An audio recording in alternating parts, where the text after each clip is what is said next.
2.5 वर्ष महायुतीनं केलेल्या कामाचं विजयाच्या गुढीत रूपांतर. नव्या सरकारमधील पहिली इनिंग सुरू. विकासाच्या गुढ्या उभारून राज्याला पुढे नेणार. उपमुख्यमंत्री शिंदेंची प्रतिक्रिया. मनसेचा आज गुढीपाडवा मेळावा. गुढीपाडवा मेळाव्यात राज ठाकरे काय बोलणार याकडे राजकीय वर्तुळाचं लक्ष.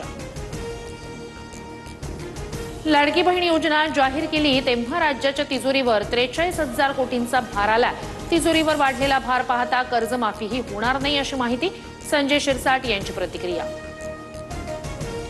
कर्जमाफी देऊ शकत नसाल तर अजित पवारांनी राजीनामा द्यावा. महाराष्ट्राच्या जनतेचा वचनभंग केल्यानं नैतिकतेच्या आधारे राजीनामा द्या.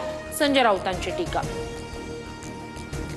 राजस्थानचे राज्यपाल हरिभाऊ बागडे अपघातातून थोडक्यात वाचले. बागडेंच्या हेलिकॉप्टरमध्ये तांत्रिक बिघाड. धूर निघाल्यानं हेलिकॉप्टर पुन्हा खाली उतरवलं. कोल्हापूर जिल्हा सत्र न्यायालयाकडून प्रशांत कोरटकरला न्यायालयीन कोठडी. कोरटकरच्या जामिनासाठीच्या अर्जावर 1 एप्रिलला सुनावणी.